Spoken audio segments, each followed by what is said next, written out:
My name is Tim Naich. I run the planning division at Metro Parks, and I'm here near the Bellmead Gates in Percy Warner Park.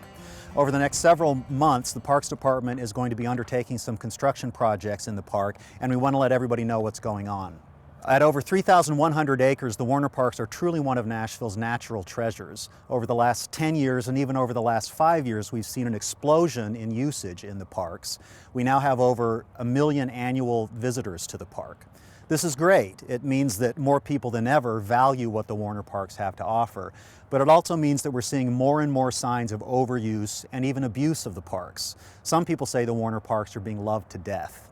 At Metro Parks, our most fundamental guiding principles for the Warner Parks have always been, first, to protect the park's natural and cultural resources for future generations, and second, to protect and enhance the quality and the safety of the user experience.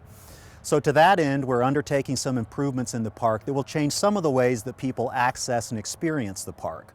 Most of the work has to do with parking, with habitat restoration, and with conversion of some roads to trail.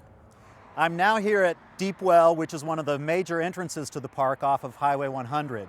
We've identified 4 locations in the park where we're adding parking. 2 here at Deep Well, 1 at Gaucho Road, which is the steeplechase entrance, and 1 near the Chickering Road entrance. At the Gaucho Road trailhead and at the Chickering trailhead, there will be new connector trails that offer easy access to the Mossy Ridge Trail, aka the Red Trail. Some of the worst impacts from parking in undesignated areas can be seen here at Deep Well. Not only does it look worn out and beat up, but it also has an environmental impact. We're standing in the riparian zone of this little seasonal creek that flows into Richland Creek. And when cars park in these locations, they kill the natural vegetative cover that would normally hold the soil in place. That soil erodes into the creek along with oil and other chemicals from cars and impacts water quality. When cars park in the root zones of these trees, they compact the soil and significantly shorten the lifespan of the trees. So while we're adding new parking areas, we're also restoring the habitat in these areas that have been impacted by parking. By far the busiest road in Percy Warner Park is the 5.8-mile road loop.